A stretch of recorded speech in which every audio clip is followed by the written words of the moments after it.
Hello friends, this is chapter 6 of M Laxmikanth, citizenship. तो चलिए शुरू करते हैं। तो इस चैप्टर का जो रिवीजन पॉइंट्स है वो इस लेक्चर में हम लोग अभी कंप्लीट करने वाले हैं। तो इसमें क्या है कि कुछ चीज़ें हमें समझनी होंगी। जो सिटीजनशिप का कॉन्सेप्ट है वो हमारे कॉन्स्टिट्यूशन में जो है आर्टिकल 5 से लेकर के आर्टिकल 11 में दिया गया है। सिटीजन्स सिटीजन्स क्या होते हैं? Any person who enjoy all civil and political rights, यानी कि देश में रहने वाले हुए लोग जो ऑल सिविल राइट्स और पॉलिटिकल राइट्स को एंजॉय करते हैं। पिछले क्लासेस में हमने देखा था कि सिविल राइट्स या सिविक राइट्स क्या होते हैं और पॉलिटिकल राइट्स क्या होते हैं। Citizenship, right to have all civic and political rights, यानी कि इन सिविल और पॉलिटिकल राइट्स को मतलब पोसेस करने का जो राइट होता है, पोजेस करने का जो राइट होता है उसको सिटीजनशिप राइट बोलते हैं। ठीक है। Given by the state and exercise by the government, यानी कि ये जो सिटीजनशिप राइट हमें कौन देता है? तो यह स्टेट देता है। और यह एक्सरसाइज किसके द्वारा होता है? तो यह एक गवर्नमेंट के द्वारा होता है। Citizenship by birth cannot be dismissed by government unless the citizen want to leave it, यानी कि देखिए सिटीजनशिप के कई टाइप है। 5 टाइप के सिटीजनशिप जो है इंडिया में है। 5 तरह से सिटीजनशिप दिया जा सकता है किसी को। तो अगर सिटीजनशिप बाय बर्थ है, जो कि एक कैटेगरी है सिटीजनशिप का, मतलब किस तरह से वो गेन किया गया है, उनमें से अगर यह बर्थ वाला केस है कि जन्म से ही वह सिटीजन है इंडिया का, तो उसको जो है डिप्राइव नहीं किया जा सकता है सिटीजनशिप से। गवर्नमेंट नहीं कर सकती जब तक वो खुद ही अपना सिटीजनशिप यानी नेशनैलिटी ऑफ इंडिया छोड़ना ना चाहे।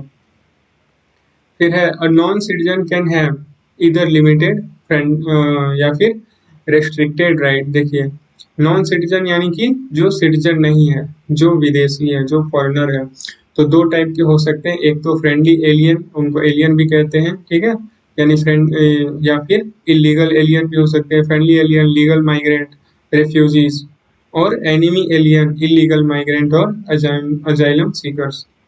फ्रेंडली हो सकते हैं या फिर वो एनिमी भी हो सकते हैं। इवोल्यूशन सिटीजनशिप का किस तरह से हुआ इंडिया में? India before independence was a colony and the people were subjects. Subjects यानी कि subjects have more duties and less rights while citizens enjoy more rights and less duties. जब कॉलोनियल रूल था इंडिया में, तो जो subjects थे, यानी कि सब्जेक्ट्स कहने का मतलब लोग ही है, यहाँ पर जो नागरिक थे भारत में, भारत के निवासी थे, उनको ड्यूटीज ज्यादा सौंपा गया था। आपको ये करना है, आपको ये नहीं करना है, लेकिन उनको राइट बहुत ही कम थे क्योंकि ब्रिटिश जो है एक्सप्लॉयटेशन करते थे। तो वे सारे सब्जेक्ट्स है, लेकिन आज़ादी के बाद हमें धीरे धीरे सिटीजनशिप मिल गया, यानी कि हमारे पास राइट्स ज़्यादा है और ड्यूटीज कम है। We become the citizen of India on 26 November 1949। इसी दिन जो है हमें सिटीजनशिप मिला। Because some provisions of the Constitution, such as provisions relating to the citizenship, were enacted on the day on the completing the Constitution। यानी कि देखिए कुछ जो प्रोविजंस है वो हमारे कॉन्स्टिट्यूशन के 26 नवंबर को ही 26 नवंबर से एग्जीक्यूट होने शुरू हो गए थे, और कुछ जो है बाद में, जिसमें कि सिटीजनशिप भी है कि इस दिन से ही स्टार्ट हो गया था इंडिया में 26 नवंबर से। तो हम लोग सिटीजनशिप, हम लोगों को बाय बर्थ हमारे पूर्वजों को कब से मिला? तो 26 नवंबर से मिला सिटीजनशिप। उससे पहले हम लोग डोमिनियन थे। चलिए आगे देखते हैं। On 26 November 1949 we got the citizenship on the basis of domicile. Domicile कहने का मतलब है the place of residence with the intention of making it as permanent home, यानी कि जगह जिसको हम लोग स्थानीय जो निवासी प्रमाण पत्र होता है, जो रेसिडेंशियल सर्टिफिकेट बनता है कि आप यहाँ पर घर बना है, आप यहीं पे रहने के इच्छुक है या intended to live at this particular place, इसका ये मतलब होता है डोमिसाइल का। तो पहले जो हम लोग जो थे वो सब्जेक्ट्स थे, सिटीजन नहीं थे, तो इसीलिए डोमिसाइल का जो है दर्जा दिया गया था। फिर आज़ादी के बाद इस दिन को धीरे धीरे सिटीजनशिप में बदल दिया गया, डोमिसाइल को हटा करके। और फिर देखिए आज़ादी के बाद क्या हुआ, स्टेट जो है वो डोमिसाइल मिल गया स्टेट को, यानी आपका जो स्थानीय प्रमाण पत्र बनता है, जो निवासी प्रमाण पत्र बनता है, डोमिसाइल सर्टिफिकेट, वह स्टेट गवर्नमेंट का होता है, ना कि सेंट्रल गवर्नमेंट का। तो सेंट्रल गवर्नमेंट का क्या होता है कि सिटीजनशिप। आप सिटीजनशिप जो है वह स्टेट का नहीं ले सकते कि आप हरियाणा के सिटीजन हैं या फिर आप पश्चिम बंगाल के सिटीजन हैं। आप सिर्फ और सिर्फ इंडिया के सिटीजन हैं। हालांकि इसका कोई सर्टिफिकेट नहीं है, लेकिन फिर भी सिटीजनशिप कॉन्सेप्ट है। But in both the cases we got the same political and civil rights. India में डोमिसाइल चाहे किसी भी स्टेट के हो, आप सिटीजन इंडिया के ही हो और आपको हर जगह पूरे देश में चाहे आप कहीं भी जाएं सेम पॉलिटिकल और सिविक राइट्स मिले हुए हैं। हालांकि इसके कुछ एक्सेप्शन है जो हम लोग अभी आगे देखेंगे। चलिए आगे है। फ्रॉम 15 अगस्त 1947 टू 26 नवंबर 1949, यानी कि जिस दिन हमारा देश आज़ाद हुआ और जब हमारा कॉन्स्टिट्यूशन लागू हुआ, all residents of India considered as domicile of India, यानी कि लागू होने तक, ठीक है। And on 26 November 1949 they were given to the status of citizenship. वही बात है कि जिस दिन से हमारा देश आज़ाद हुआ वहां से लेकर के 26 नवंबर 1949 जब तक कॉन्स्टिट्यूशन लागू नहीं हो गया, हम लोग क्या थे, डोमिसाइल थे। और 26 नवंबर ऑनवर्ड्स क्या हो गए, हम लोग सिटीजन्स हो गए। नेहरू लियाकत पैक्ट हुआ 1950-51 में to facilitate and accept the newcomers and give them citizenship, यानी कि इंडिया से जो लोग पाकिस्तान गए हों और पाकिस्तान से जो लोग इंडिया आए हों तो उन्हें अपने अपने देशों में सिटीजनशिप दिया जाए। नेहरू लियाकत पैक्ट इसीलिए हुआ था।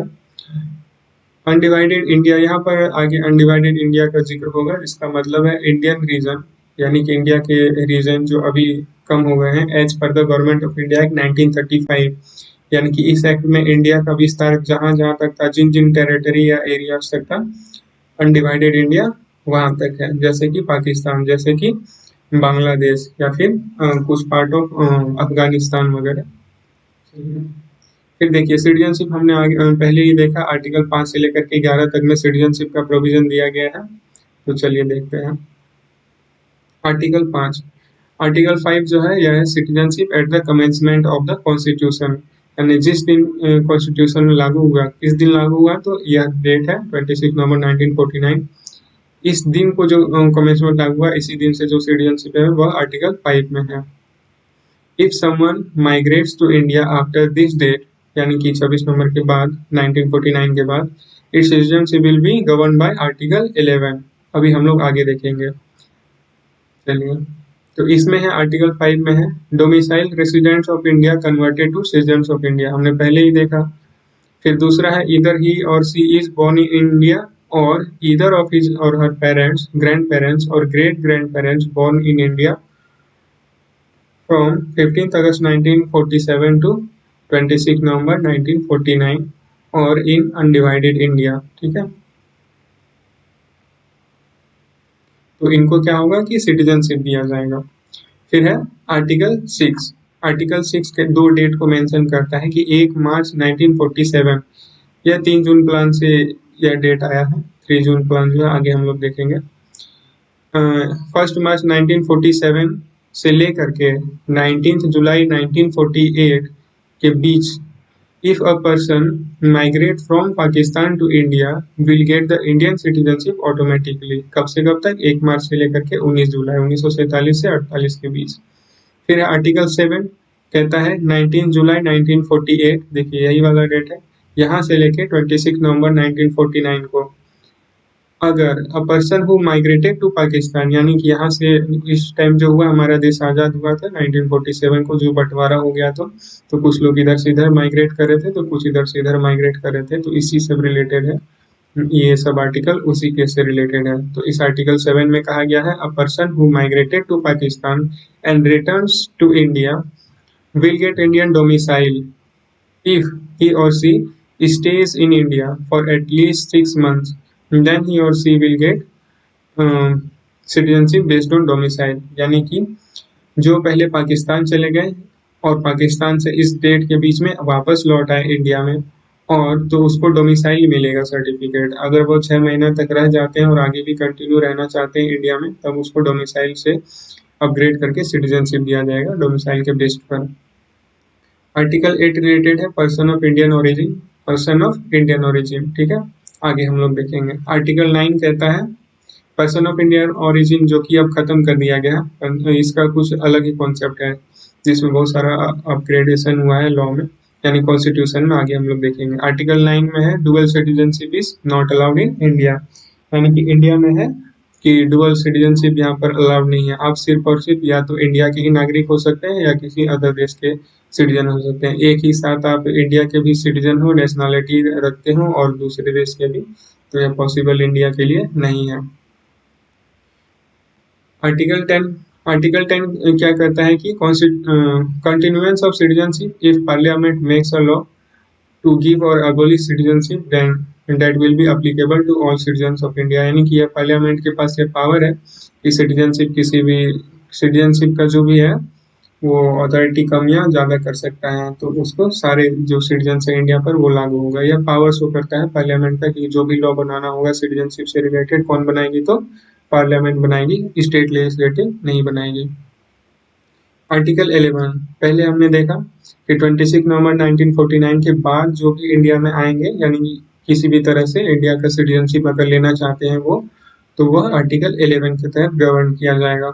सिटीजनशिप एक्ट 1955, इसी से रिलेटेड एक्ट पास हुआ, सिटीजनशिप एक्ट 1955, ठीक है, जिसमें क्या है कि 5 बेस प्रोवाइड किया गया सिटीजनशिप को देने के लिए, यानी कि सिटीजनशिप गेन करने के लिए आज के डेट में इंडिया में कितने बेसिस है, 5 ग्राउंड्स सॉरी 5 ग्राउंड्स में सिटीजनशिप कोई भी ले सकता है इंडिया का, और 3 ऐसे ग्राउंड्स है जिससे कि किसी भी सिटीजन का सिटीजनशिप लूज हो सकता है, एबोलिश हो सकता है। 5 बेसिस चलिए देखते हैं क्या है।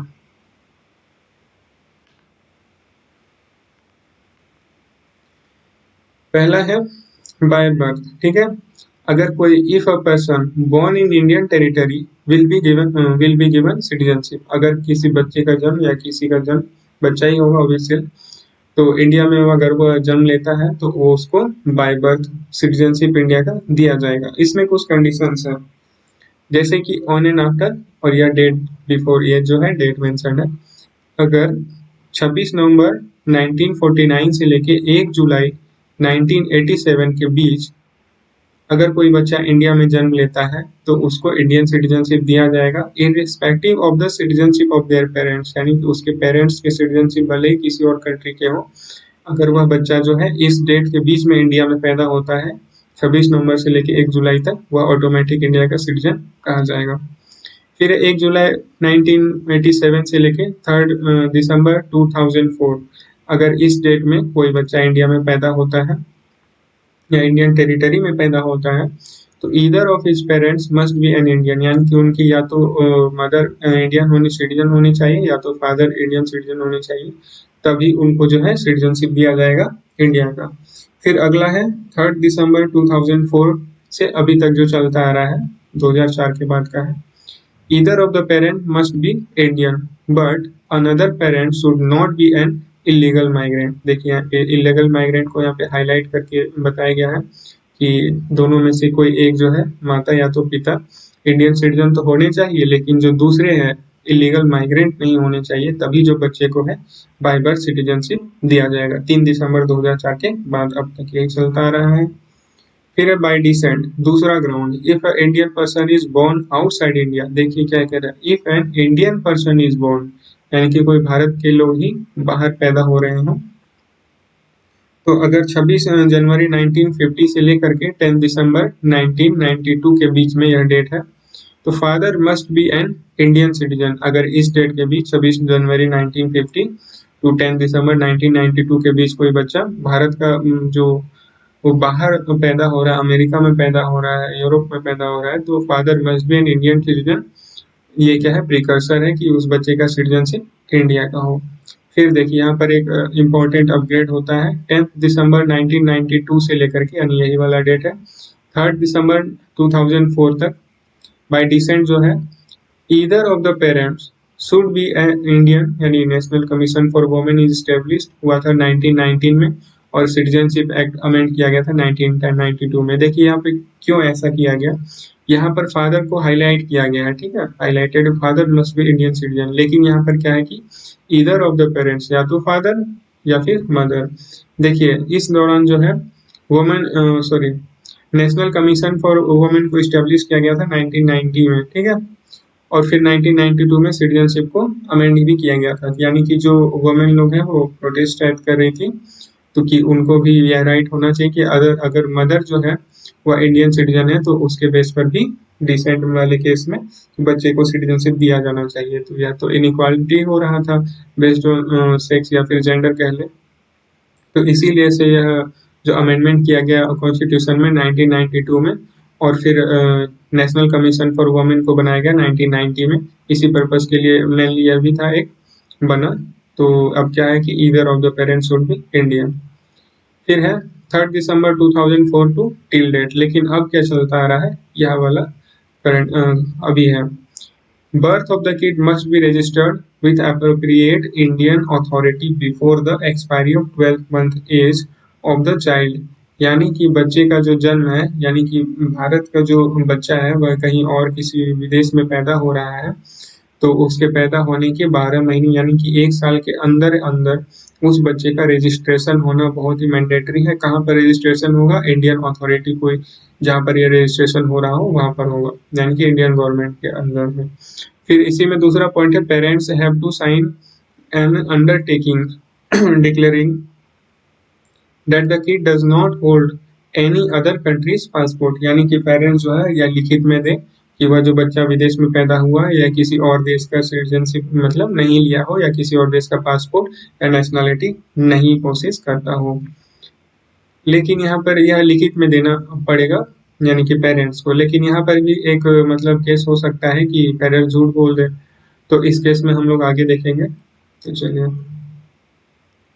फिर है बाय रजिस्ट्रेशन। अभी तक हमने देखा बाय बर्थ और बाय डिसेंट। बाय बर्थ जो जिसका जन्म, जिन बच्चों का जन्म इंडिया की टेरिटरी में ही होता है, और बाय डिसेंट हमने देखा जिन इंडियन बच्चों का जन्म जो है विदेश में होता है। अब क्या है बाय रजिस्ट्रेशन।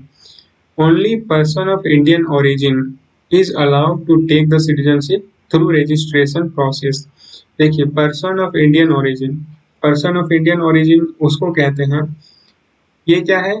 तो ऐसे पर्सन है जो उसको जिसका ओरिजिन जो है इंडिया में कहीं लोकेट किया जा सकता है। जिस तरह से यहाँ से कॉलोनियल एरा में भी बहुत सारे लोग जो है विदेशों में काम करने के लिए चले गए। कोई अफ्रीका चला गया, कोई यूरोप चला गया, कोई यूरोप के थ्रू अमेरिका चला गया, या बहुत सारे देशों में। तो जिसका जो जड़ है, जिनके पूर्वज जो है वो भारतीय थे, ठीक है, अभी वो किसी और देश के सिटीजन है, लेकिन उनके पूर्वज भारतीय थे, तो उनको पर्सन ऑफ इंडियन ओरिजिन कहा जाता है। इनमें कैटेगराइजेशन है ओसीसी, यानी कि overseas citizens of India card holder. ये आगे चल करके हम लोग डिस्कस करेंगे। फिर ओवरसीज सिटीजन ऑफ इंडिया, फिर एनआरआई यानी कि नॉन रेसिडेंशियल इंडियंस। यह क्या है? यह इंडिया के सिटीजन ही है। एनआरआई जो है इंडिया का ही सिटीजन है। इनको जो है सिटीजनशिप गेन करने के लिए कुछ भी नहीं करना होता है, यह ऑलरेडी सिटीजन ही है, जिस तरह से हम और आप हैं। बस फर्क यही है कि हम और आप अगर बाहर जा करके काम कर रहे हो या किसी खास पर्पज से विदेशों में हो गए हो, जबकि वापस भी आना है, तो हम लोग एनआरआई ही हैं, ठीक है। तो हमें सिटीजनशिप की जरूरत नहीं है, वी आर ऑलरेडी इंडियंस।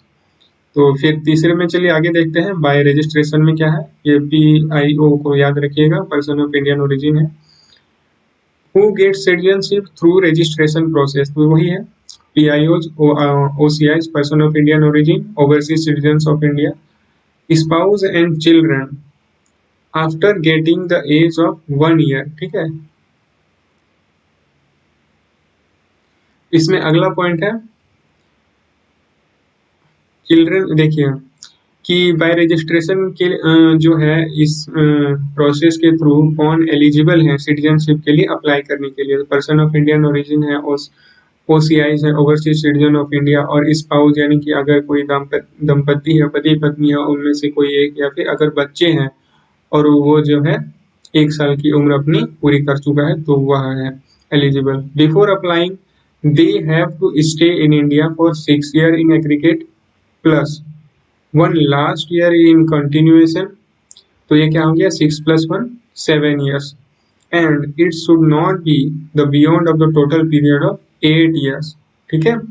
यानी कि आज अगर 2024 चल रहा है, तो आज के डेट को अगर ले लें 2024 1 जनवरी, सॉरी ये तो पहले ही चला गया, चलिए फिर भी ले लेता हूँ। तो 2024 से 8 साल पीछे जाइए, ठीक है। तो 8 साल पीछे जाने के बाद जो है वहां से फिर वापस आना है कि 6 साल किसी भी तरह से कोई PIO आया फिर गया, आया फिर गया, इंडिया में कुछ रहा, आया फिर विदेश गया, तो उस तरह काउंट होगा 6 साल। और 1 साल जो लास्ट वाला है अप्लाई करने से पहले, वो क्या है, कंटिन्यू इंडिया में रहना पड़ेगा, तो यह 7 साल हो गया।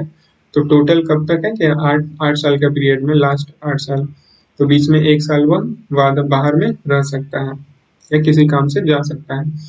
फिर है इसी से रिलेटेड, ML सिंघवी कमेटी ने 2002 में अपनी रिपोर्ट दिया था, रिपोर्ट का डेट है ML सिंघवी कमेटी का report 2002। Person of Indian origin are important to India for our national interest, ठीक है। इसीलिए क्या हुआ कि स्टार्ट सेलिब्रेटिंग प्रवासी भारतीय स्कीम, यानी कि प्रवासी भारतीय स्कीम लाया गया, जिससे प्रवासी भारतीय दिवस 9 जनवरी 2003 को हर साल मनाया जाना शुरू हुआ। Person of Indian origin facility should be offered only to 16 countries except Pakistan and Bangladesh. देखिए, इन दोनों को क्या हुआ कि एक्सेप्ट कर लिया गया गवर्नमेंट द्वारा, और स्टार्टिंग में जो है यह भी एक्सेप्ट किया गया कि 16 कंट्रीज जो है एक्सेप्ट पाकिस्तान और बांग्लादेश, ठीक है। तो इन दोनों देशों के लोगों को बाय रजिस्ट्रेशन सिटीजनशिप इंडिया में नहीं दिया जाता है, नहीं दिया जाता था, और बाकी सारे जो 16 कंट्री के नागरिक थे, तो उनको इंडिया में सिटीजनशिप अलाउड था। यही है इस पॉइंट में। फिर क्या हुआ 2005 में, person of Indian origin status is extended for all countries of the world accept Pakistan and Bangladesh. 2005 में फिर क्या हुआ कि यह जो 16 कंट्री था स्पेसिफिकली, तो इसको बढ़ा करके क्या कर दिया, वर्ल्ड वाइड कर दिया गया, एक्सेप्ट यानी कोई पाकिस्तानी जो लोग हैं या फिर जो बांग्लादेशी लोग हैं, या बाय रजिस्ट्रेशन इंडिया में सिटीजनशिप नहीं ले सकते, ठीक है। तो चलिए आगे देखते हैं। फिर नेचुरलाइजेशन का प्रोसेस,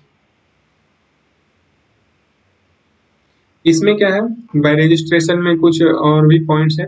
देखिए क्या क्राइटेरिया है for applying by the registration process, यानी रजिस्ट्रेशन करने के लिए क्या क्राइटेरिया है कि कोई रजिस्ट्रेशन कर सकता है।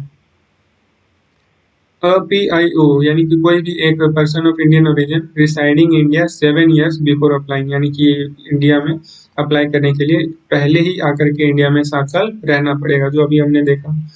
फिर है a person of Indian origin residing any country outside undivided India, ठीक है। अगर वह बाहर विदेश में रह रहा है, undivided India, residing any country outside undivided India, यानी कि अनडिवाइडेड इंडिया क्या है, 1935 के हिसाब से जो इंडिया था, अफगानिस्तान, पाकिस्तान, बांग्लादेश को लेकर के, इससे बाहर अगर कोई रह रहा है तो वह एलिजिबल है। पाकिस्तान और बांग्लादेश वाले एलिजिबल नहीं है। फिर अगला क्या है, a person married to an Indian citizen and residing in India 7 years before apply, यानी कि यहाँ पर देखिए PIO का जिक्र नहीं है, कोई भी पर्सन हो सकता है। Married to an Indian citizen, कोई भारतीय नागरिक से शादी कर लेता है, और residing in India 7 years before apply. फिर अगला पॉइंट है माइनर चिल्ड्रन, अगर उनके बच्चे होते हैं, of person of Indian citizen, ठीक है। कोई पर्सन ऑफ इंडियन सिटीजन है, उसके जो छोटे बच्चे होते हैं, तो उनको दिया जाएगा citizenship by the process of registration. फिर है एन अडल्ट। देखिए लक्ष्मीकांत में ये जो सारे टॉपिक्स है बहुत ज़्यादा कॉम्प्लिकेटेड है, ये पूरा टॉपिक ही बहुत ज़्यादा कॉम्प्लिकेटेड है, मैं आपको बहुत ही सिंपल करके समझा रहा हूँ। इसमें है an adult whose parents are registered as citizen of India, यानी कि एक अडल्ट जो 18 साल या उससे अधिक का हो गया है, उसके पेरेंट्स यानी कि बोथ ऑफ द मेंबर, यानी फादर भी होने चाहिए और मदर भी, are registered as citizen of India, तो जो 18 साल का बच्चा होता है ऑटोमेटिक वह इंडियन सिटीजन के लिए एलिजिबल हो जाता है। एन अडल्ट और either of his parent was earlier citizen of independent India and living in India for 12 months before apply. देखिए क्या कहता है, एन अडल्ट और ईदर ऑफ हिज पेरेंट्स, या तो कोई एक अडल्ट होगा या उसके पिताजी या माता होंगे, पेरेंट्स होंगे, या फिर वाज अर्लियर वे क्या होंगे कि पहले इंडिपेंडेंट इंडिया के सिटीजन होंगे और इंडिया में 12 महीने अप्लाई करने से पहले या फिर 1 साल रह रहे होंगे, ठीक है। तो ये क्या है, एलिजिबल है।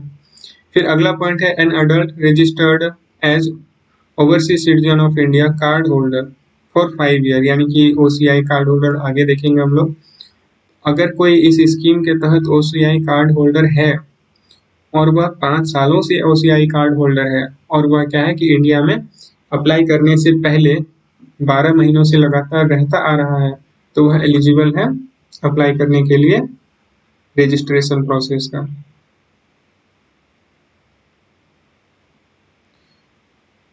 फिर है नेचुरलाइजेशन प्रोसेस। अभी तक हमने 3 प्रोसेस को जाना, अब चौथा है naturalisation process.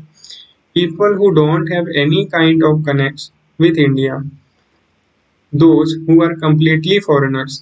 The timeline for staying in India is 11 plus 1 equal to 12 years and 13 minus 1। यानी कि पहले हम लोगों ने जिस तरह से देखा कि आउट ऑफ 14 ईयर्स 14 साल, ठीक है, they have to stay 11 years in aggregate and 1 years in continuation। फिर है नेचुरलाइजेशन प्रोसेस। क्या होता है कि गवर्नमेंट किसी को भी चाहे चाहे वो इंडियन ओरिजिन से बिलोंग करते हो या इंडिया से उनका किसी भी तरह से कोई नाता ना हो।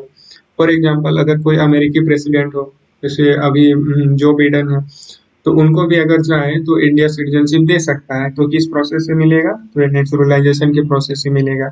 इसमें एक बात और बता दूं, जैसे कि बहुत सारे डिप्लोमेट्स या फिर गवर्नमेंट ऑफिशियल्स जो बाहर के हैं, जो फॉरेनर्स हैं और इंडिया में आकर के जॉब कर रहे हैं या जॉब करते हुए रह रहे हैं, कभी यहाँ रहते हैं कभी अपनी कंट्री में रहते हैं, और लेकिन उनका जो सिटीजनशिप है वो अपनी कंट्री का है और वह इंडिया के सिटीजनशिप के लिए अप्लाई कर रहे हों, तो उनको जो है नेचुरलाइजेशन प्रोसेस के तहत अप्लाई करना पड़ेगा, ना कि पहले तीनों। बाय बर्थ भी नहीं, डिसेंट भी नहीं और रजिस्ट्रेशन भी नहीं। रजिस्ट्रेशन बस पर्सन ऑफ इंडियन ओरिजिन के लिए है। तो वो जो सारे विदेशी लोग हैं उनके लिए यही प्रोसेस है नेचुरलाइजेशन का। इनमें क्या है, कुछ एक्सेप्शनल रूल है नेचुरलाइजेशन प्रोसेस का, यानी कि कुछ विशिष्ट इनमें खास तरह के स्पेशल रूल हैं। जैसे देखिए, a person becoming Indian citizen have to take the oath of Indian constitution, यानी कि इंडियन कॉन्स्टिट्यूशन के अंदर जो है कि एक शपथ लेना पड़ेगा कि हाँ, अबाइड करेंगे इंडियन कॉन्स्टिट्यूशन का और इसके खिलाफ नहीं जाएंगे, इसकी जो है डिसरिगार्ड नहीं करेंगे। फिर है अगला पॉइंट इसमें, they have to learn at least one regional language of India out of 22 mention in 8th schedule of the constitution. 8th schedule जो है कॉन्स्टिट्यूशन, 8वां शेड्यूल जो है, उसमें 22 भाषा दिया गया है, 12 इंडियन लैंग्वेज दिया गया है। उनमें से किसी एक में उनको मास्टर करना होगा, यानी मास्टर डिग्री नहीं है उनको, यानी कि इसकी जानकारी होनी चाहिए अच्छी खासी कि वो समझ सके। फिर अगला क्या है, they must not trade secretly any information which might be harmful for India's strategic and security related interest। यानी कि वो जो है कोई एक खास कोई भी इंफॉर्मेशन हो सकता है, वो हेल्थ से रिलेटेड हो सकता है, एडमिनिस्ट्रेशन से रिलेटेड हो सकता है, नेशनल सिक्योरिटी से रिलेटेड हो सकता है या किसी भी तरह से हो सकता है। तो अगर वो कोई कॉन्फिडेंशियल सीक्रेट है, ठीक है, कोई इंफॉर्मेशन है, तो वह उसको लीक ना करे। यह क्या है, यानी कि प्रोसेस का एक कंडीशन है। फिर अगला क्या है, after getting the citizenship they must not be gelled for at least 2 years before the expiry of 5 year term. देखिए इसमें कह रहा है कि अगर वो सिटीजनशिप चलिए नेचुरलाइजेशन प्रोसेस के तहत वो सिटीजन बन गया इंडिया का, अब आज के डेट में वो सिटीजन बना है और कल को जाकर के वो क्राइम ऐसा क्राइम कर दे जिसके लिए उसको 2 साल का punishment according to Indian laws, ठीक है, 2 साल का पनिशमेंट मिल रहा हो या इससे अधिक का पनिशमेंट मिल रहा हो, तो फिर उसका जो सिटीजनशिप होगा कैंसिल हो जाएगा। यानी कि आज के डेट में अगर कोई फॉरेनर नेचुरलाइजेशन प्रोसेस के तहत जो है इंडिया का सिटीजन बनता है, तो आज के डेट से अगले 5 साल तक वो कोई क्राइम नहीं करना चाहिए उसको। अगर कोई छोटा मोटा क्राइम होता है, चाहे वो मामला फौजदारी हो या फिर दीवानी हो, ठीक है, यानी कि लैंड से रिलेटेड हो या क्राइम से रिलेटेड हो, तो उसके लिए जो इंडियन जुडिशरी उसको सजा देगी और 2 साल से ज़्यादा वाला कैटेगरी में नहीं होना चाहिए। हालांकि हो सकता है बहुत सारे केसेस में 2-4 दिन की जेल होती है, 1 हफ्ते की जेल होती है, 1 महीने, 2 महीने, 3 महीने, साल भर की जेल, तो वो फिर चल जाएगा। लेकिन अगर 2 साल की जेल वाला जेल हो गया उसको, तो फिर उसका सिटीजनशिप कैंसिल हो जाएगा। या फिर उससे ज़्यादा भी हो गया, 3 साल 4 साल, तो सिटीजनशिप कैंसिल हो जाएगा। फिर अगला क्या कहता है, if they got married then their marriage should not get dissolved before the expiry of the period of 2 years। अगर वह जो है वो विदेशी जो भी है वो इंडिया में आकर के शादी करता है, तो उसका शादी जो है 2 साल कम से कम टिकना ही चाहिए, 2 साल के पहले डाइवोर्स नहीं होना चाहिए। And he should not marry another woman if the first wife is surviving as per the Hindu marriage act. और उसको जो है हिंदू मैरिज एक्ट को फॉलो करना पड़ेगा, यानी कि इस लॉ में कहता है, इस एक्ट में कहता है कि अगर वाइफ जिंदा हो, वाइफ मतलब लिविंग हो, तो कोई जो है दूसरी शादी नहीं कर सकता है हस्बैंड। इसमें देखिए कुछ एक्सेप्शंस हैं। बाकी पहले हमने जितने भी प्रोसेस देखे थे उनमें जो है डेट वो बहुत ही रिजिड है, लेकिन नेचुरलाइजेशन प्रोसेस की एक खास बात यह है कि यह जो है दो टाइप के पीपल के लिए अवेलेबल है, ठीक है। एक या तो वीआईपी के लिए है, कोई बहुत ही इम्पोर्टेंट पर्सन है, फॉरेनर है, या फिर कोई दूसरा कॉमन पीपल, जैसे विदेश के कॉमन लोग जो है, मान लीजिए कॉमन लोग जो अमेरिका में रह रहे हो, या फिर कॉमन लोग जो फिर बांग्लादेश तो छोड़ दिए, वहाँ का सिटीजन मिलेगा नहीं यहाँ पे।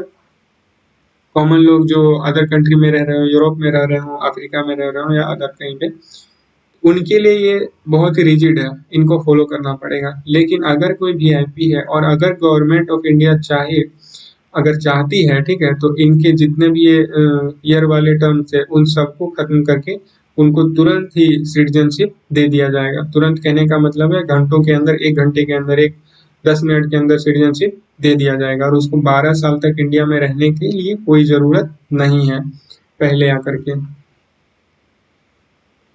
फिर है पांचवा, ये लास्ट कंडीशन है कि आज के डेट में सिटीजनशिप किस तरह से मिल सकता है इंडिया में, क्योंकि मिल नहीं सकता है, इसमें हम लोग देखेंगे दिया जाता है acquisition of territory, incorporation of territory, ठीक है। यानी कि if the territory is acquired by the government, यानी इंडियन गवर्नमेंट, तो government can provide the citizenship to the people residing that territory by just an official notification. कहने का मतलब है अगर कोई फॉरेन टेरिटरी है, ठीक है, और इंडिया जो है कल उस टेरिटरी को जाकर के कैप्चर कर लेता है, यानी कि चलिए आज से यह टेरिटरी इंडिया की है, तो उस टेरिटरी में जितने सारे लोग रह रहे हो, तो उनको अगर सिटीजनशिप देना हो, तो जो गवर्नमेंट ऑफ इंडिया है, सेंट्रल गवर्नमेंट, वो बस एक नोटिफिकेशन जारी करेगी ऑफिशियल कि हाँ चलिए इस टेरिटरी के लोगों को आज से इंडियन सिटीजनशिप दिया जाता है। तो बस एक ऑफिशियल नोटिफिकेशन सारे लोगों को इंडियन सिटीजनशिप दे दिया जाएगा। क्या था, तो इस तरह से हमने देखा जो 5 क्राइटेरिया है वो ये थे। चलिए अब हम देखते हैं 3 ways to take away citizenship, यानी कि यहाँ पर क्या है, सिटीजनशिप को खत्म किया जाएगा, उसके लिए 3 तरीके हैं, ठीक है।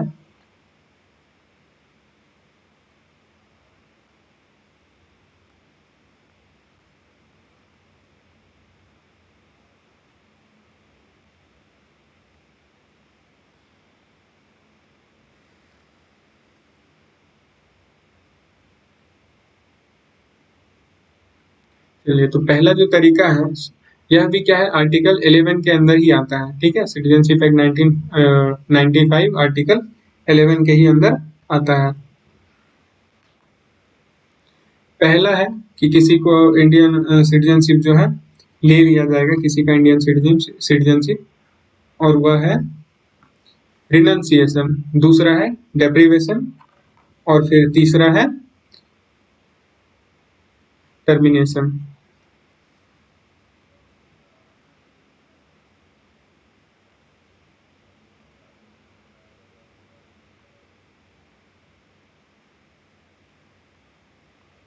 ठीक है, तो देखिए 3 बेसिस है इंडिया के सिटीजनशिप को लूज करने की, यानी कि उनको त्याग देने के। एक है रिनंसिएशन, डिप्राइवेशन, टर्मिनेशन। रिनंसिएशन क्या होता है, यह सुओ मोटो इनिशिएटिव है, अगर कोई खुद से ही इंडिया का सिटीजनशिप छोड़ना चाहता है तो वह जो प्रोसेस होता है, लीगल प्रोसेस, उसको फॉलो करके छोड़ सकता है। देखिए क्या बोलता है, but the situation of war, मतलब अगर कोई वॉर हो रहा हो और dispute, government can temporarily hold the process of renunciation. अगर किसी कंट्री के साथ वॉर हो रहा हो और उस कंट्री के लोग अगर चाह रहे हो कि नहीं इंडियन का सिटीजनशिप छोड़ दें, तो गवर्नमेंट क्या कर सकते हैं कि भाई रुक जाओ, अभी कोई भी प्रोसेस सिटीजनशिप छोड़ने का नहीं होगा, रुक जाओगे, तो उस चीज को रोक सकते हैं। On renouncing the citizenship, all their dependents automatically lose their citizenship, including spouse and kids under 18. अगर कोई रिनाउंस कर देता है इंडिया का सिटीजनशिप तो उनके जो स्पाउस हैं, अगर पत्नी जो है या फिर अगर या फिर जो हस्बैंड भी हो सकते हैं, ज़्यादातर केस में वाइफ होती है, और जो किड्स हैं, जो माइनर किड्स हैं, तो उनका सिटीजनशिप जो है वो ऑटोमेटिकली खत्म हो जाता है। दूसरा क्या है? डिप्राइवेशन। डिप्राइवेशन में क्या है? If any person who have taken the citizenship of India by descent, registration, naturalization and incorporation of territory, लेकिन क्या है? Not by birth। देखिए by birth जो है इसको खत्म नहीं किया जा सकता, हमने पहले ही देखा। तो इसको छोड़ करके अदर जो 4 मेथड्स हैं उसके जरिए अगर किसी पर्सन को सिटीजनशिप मिलता है और हैव डन सम फॉर्जरी और डिसऑनर आवर कॉन्स्टिट्यूशन, अगर वो क्या करता है, कोई गलत तरीके से सिटीजनशिप लेता है और या फिर हमारे जो कॉन्स्टिट्यूशन है उसकी अवहेलना करता है, उसका अपमान करता है, उसके नियमों के खिलाफ जाता है, और traded the secret information of our nation to our enemies, और हमारे जो देश के सीक्रेट्स हैं उसको दुश्मनों को देता है, और have been imprison for more than 2 years period, और या फिर उनको जो है 2 साल से अधिक की सजा हो चुकी होती है, तो हिज और हर सिटीजनशिप विल बी डिसॉल्व, तो उसके सिटीजनशिप को खारिज कर दिया जाएगा। एंड ही और she also might be punished for their deed, और उसके ये जो गलत काम है उसके लिए उनको अलग से पनिशमेंट भी दिया जा सकता है।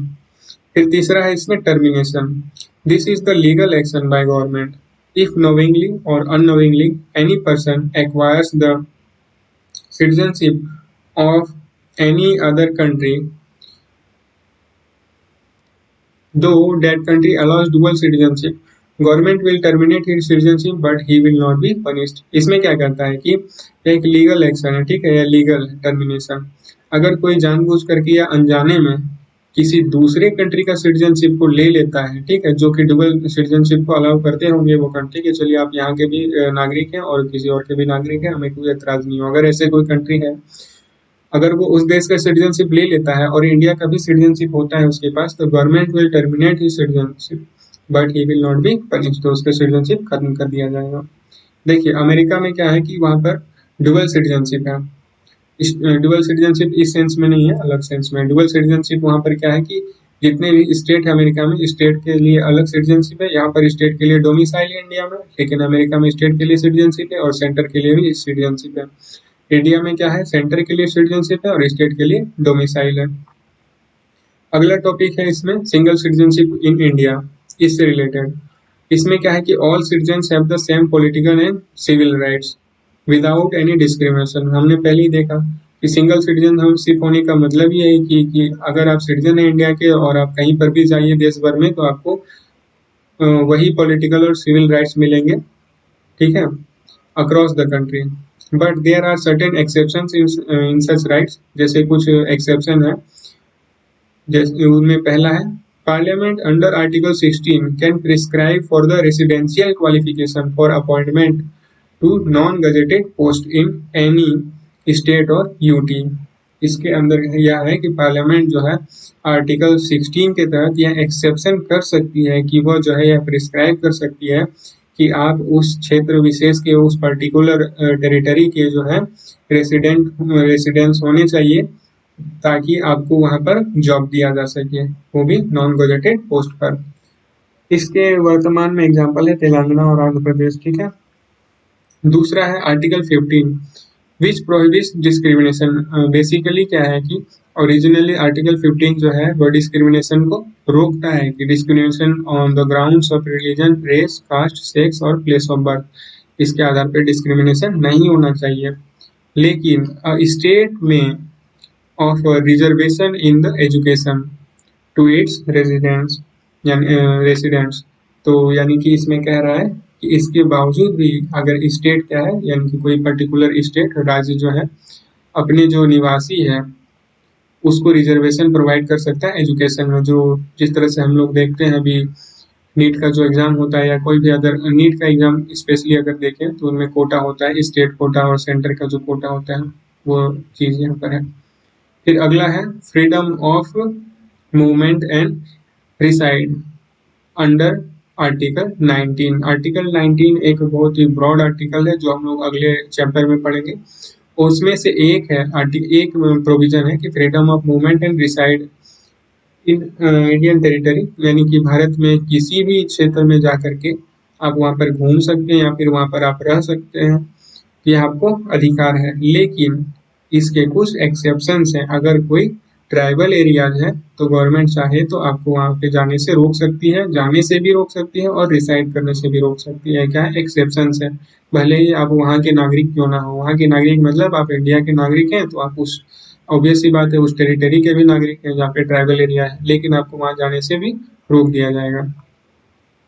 फिर इसमें है अगला topic special provisions of citizenship for the person covered by Assam accord under citizenship amendment act 1985। इस अमेंडमेंट एक्ट के तहत जो है असम के लिए कुछ स्पेशल प्रोविजंस किया गया था असम में सिटीजनशिप को लेकर के। तो चलिए देखते हैं क्या है। All person of Indian origin who came to Assam before 1st January 1966 from Bangladesh, यानी कि 1 जनवरी 1966 से पहले जितने भी पर्सन ऑफ इंडियन ओरिजिन हैं वह बांग्लादेश से असम में आए हुए हैं, तो उनको जो है ऑटोमेटिक सिटीजनशिप ऑफ इंडिया दे दिया गया। ठीक है, इस एक्ट के तहत, अमेंडमेंट एक्ट के तहत। दूसरा क्या है, every person of Indian origin who came to Assam on or after 1st January 1966 but before 25 March 1971, यानी कि 1 जनवरी 1966 से लेके 25 मार्च 1971 तक अगर कोई बांग्लादेश से असम में आया हुआ पर्सन ऑफ इंडियन ओरिजिन है तो उसको जो है फॉरेनर्स डिक्लेयर कर दिया जाता था, डिक्लेयर कर दिया गया था कि वे लोग फॉरेनर्स हैं। तो उनके लिए सिटीजनशिप के लिए क्या प्रोविजन था, वो फॉरेनर पहले डिक्लेयर हो जाते थे, फिर उनका रजिस्ट्रेशन किया जाता था और रजिस्ट्रेशन के बाद उनको सिटीजनशिप ऑफ इंडिया दिया जाता था, यानी नेशनलिटी दिया जाता था। यह था from the date of expiry of a period of 10 years from the date of detection as a foreigner, यानी कि जिस दिन उसको फॉरेनर घोषित कर दिया गया कि यह पर्टिकुलर जो पर्सन है यह फॉरेनर है या बांग्लादेश से आया हुआ है और यह इन दोनों डेट के बीच आया हुआ है और इसको पहचान लिया गया है। ठीक है, तो इस डेट से लेकर के अगले 10 साल तक के बीच में ये सारा प्रोसेस होना चाहिए, तब उनको सिटीजनशिप दे दिया जाएगा। तो रजिस्ट्रेशन के थ्रू दिया जाएगा। ये वो वाला रजिस्ट्रेशन नहीं है जो हम लोगों ने पढ़ा था, या स्पेशल रजिस्ट्रेशन था।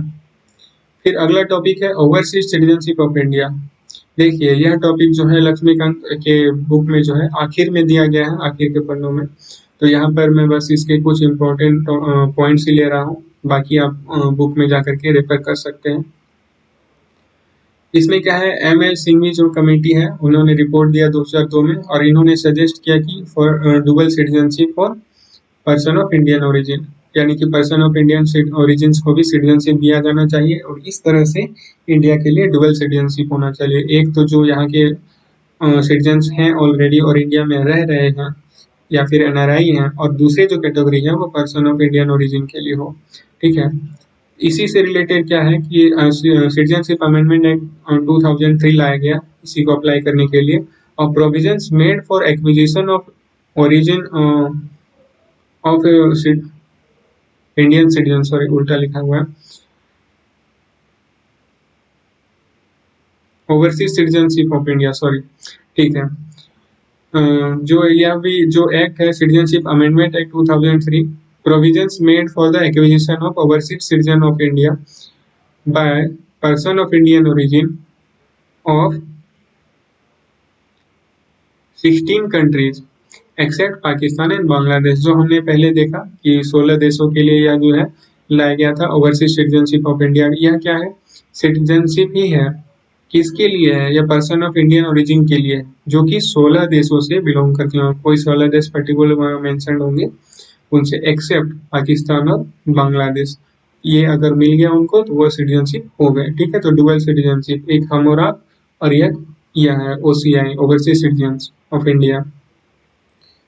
फिर हुआ क्या, सिटीजनशिप अमेंडमेंट को फिर से एक्ट कर दिया गया जो 1995 में आ गया था, 2005 में फिर अमेंड किया गया। और इसमें क्या किया गया, He granted overseas citizen of India for person of Indian origin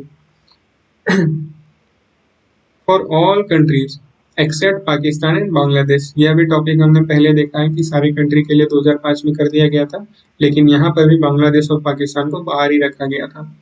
OCI was actually not A dual citizenship. अभी हमने देखा यह डुअल सिटीजनशिप वास्तव में डुअल सिटीजनशिप नहीं है।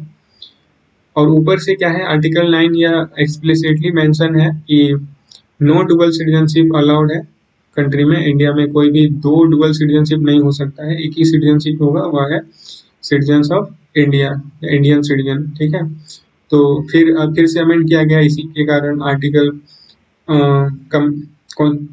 सिटीजनशिप अमेंडमेंट एक्ट 2015 में। यह क्या करता है, एक नया स्कीम लेकर के आता है, OCI कार्ड होल्डर, यानी कि overseas citizen of India card holder. यह एक नाम है, ठीक है, OCI कार्ड होल्डर अलग नहीं है, यह एक ही है। यह क्या है कि person of Indian card scheme जो आया था, person of Indian origin card scheme जो पहले से चला आ रहा था, ये जो OCI आया था उससे पहले से चला आ रहा था। फिर जो OCI यहाँ पर आया 2003 में, OCI कार्ड स्कीम, इस दोनों को मर्ज करके, इन दोनों में बहुत ही कंफ्यूजन होता था, तो इन दोनों को मर्ज करके क्या कर दिया गया, OCI कार्ड होल्डर कर दिया गया। देखिए यहाँ पे कार्ड स्कीम है, अभी कार्ड स्कीम है, और यहाँ पर कार्ड होल्डर है, याद रखिएगा। फिर अगला है इसमें not eligible for OCI card holder, यानी कि कौन कौन से लोग जो है OCI कार्ड होल्डर्स के लिए एलिजिबल नहीं है। Any person, parents, grand parents, great grand parents belonging citizen, यानी कि बिलोंगिंग टू या सिटीजन ऑफ पाकिस्तान और बांग्लादेश, यानी कि यहाँ से जो लोग हैं OCI कार्ड होल्डर के लिए एलिजिबल नहीं है। और अगर कोई भी कंट्री, अगर गवर्नमेंट उस स्पेसिफाई कर देती है तो वह भी इसके लिए एलिजिबल नहीं होगी। OCI card holder shall not be entitled to the rights, यानी कि OCI कार्ड होल्डर भले ही इंडिया के सिटीजन हो गए हों, लेकिन ओवरसीज सिटीजन से वो, इसीलिए जो है हमारे और आपके मुकाबले उनके पास कम राइट्स हैं। और कौन कौन से ऐसे राइट्स हैं जो OCI कार्ड होल्डर्स के पास नहीं हैं, तो वह राइट्स है इक्वालिटी ऑफ अपॉर्चुनिटी, ये सारे हमारे पास है। ठीक है, ये सारे राइट्स अलग से एक टॉपिक दिया गया है बुक में, यहीं पर वह कवर हो जाएगा। ये जो सारे राइट्स है इंडिया के सिटीजन्स के लिए दिया गया है, हमारे और आपके लिए है, लेकिन OCI कार्ड होल्डर्स के लिए और विदेशी जो लोग हैं उनके लिए, फॉरेनर्स के लिए नहीं है, वो खास करके हमारे लिए है। Equality of opportunity in matters of public employment, यह नहीं है OCI कार्ड होल्डर के लिए। टू बी प्रेसिडेंट, यानी कि टू बिकम द प्रेसिडेंट, यानी प्रेसिडेंट बनने के लिए वो एलिजिबल नहीं है कार्ड होल्डर वाले। फिर वाइस प्रेसिडेंट भी नहीं बन सकते, जज ऑफ सुप्रीम कोर्ट और हाई कोर्ट भी नहीं बन सकते, वो एलिजिबल वोटर भी नहीं बन सकते, यानी वोट नहीं दे सकते। वो MP के लिए अप्लाई नहीं, यानी MP के लिए चुनाव नहीं लड़ सकते, MLA के लिए चुनाव नहीं लड़ सकते, वे सिविल सर्वेंट्स भी नहीं बन सकते। लेकिन यहाँ पर एक छोटा सा प्रोविजन है कि अगर गवर्नमेंट, अगर सेंट्रल गवर्नमेंट चाहे तो OCI कार्ड होल्डर को सिविल सर्वेंट्स के लिए नियुक्त कर सकती है, लेकिन मतलब जनरलाइज्ड वे में नहीं, कुछ स्पेशल वे में, कुछ एक का दुक्का सिविल सर्वेंट्स जो किसी खास पर्पज के लिए हो उसके लिए। तो इस तरह से यह जो चैप्टर है खत्म होता है। यह था इंडियन पॉलिटी का 6वां चैप्टर,